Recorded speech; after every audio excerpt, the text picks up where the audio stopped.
Patuloy ang nararamdaman na pagyanig sa bayan ng Palimbang, Sultan Kudarat hanggang ngayong araw. Madaling araw ng linggo, April 20, nang yumanig ang 5.9 magnitude na lindol sa bayan. Ang detalye sa report. Sa record ng PHIVOLCS ngayong araw, nakapagtala ng magnitude 2.4 na pagyanig kaninang alas 3:40 ng hapon. 12:11 ng madaling araw naman noong April 20 nang yumanig ang 5.9 magnitude earthquake sa bayan pa rin ng Palimbang na sinundan ng 5.4 magnitude at 5.7 magnitude.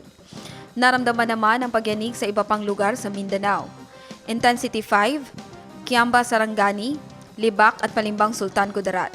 Intensity 4, Alabel, Glan at Maitom, Sarangani, Tibuli at Tupi, South Cotabato, Calamansig, Sultan Kudarat.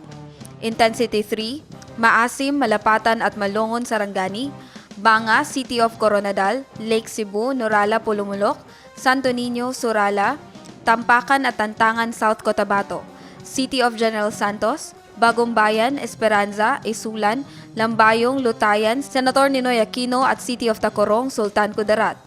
Intensity 2, Santa Cruz, Davao del Sur, Jose Abad Santos at Santa Maria, Davao Occidental, City of Davao, Mlang at Tulunan, Cotabato, Colombio at President Quirino, Sultan Kudarat.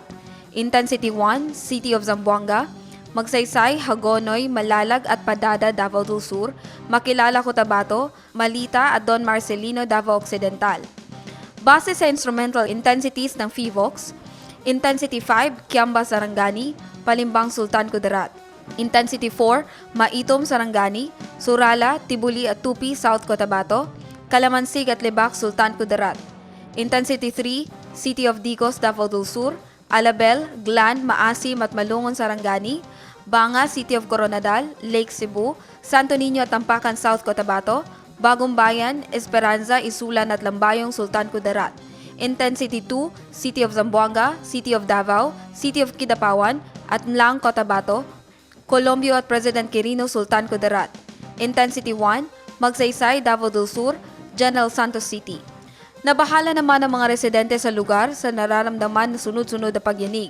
Nakatutok at alerto ang provincial government ng Sultan Kudarat sa nangyaring pagyanig at panawagan ng provincial government na maging alerto sa lahat ng panahon.